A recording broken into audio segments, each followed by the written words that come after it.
Pessoal, boa noite. Falar algo de honestidade com vocês aí.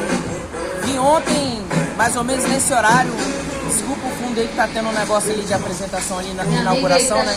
Eu vim ontem abastecer a moto aqui, fui botar R$40 de gasolina. Aí bati papo com o frentista e tal. Aí quando eu fui embora, peguei a nota fiscal, fui embora. Quando eu cheguei em casa, eu coloquei a mão no bolso, eu vi que os R$40 estavam no meu bolso. O que eu vou fazer agora? Honestidade, imagina você trabalhar, se eu não me engano, 12 horas aí no posto de gasolina. O que eu vou fazer? Devolver os R$40 que não é meu, né? Vamos lá.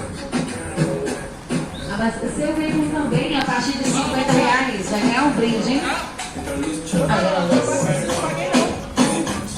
Aquele dia? É, ontem. Ah, então foi por isso que faltou no lugar. Porra, valeu, mano. É seu, mano? Caralho. Imagina, é seu dinheiro, é.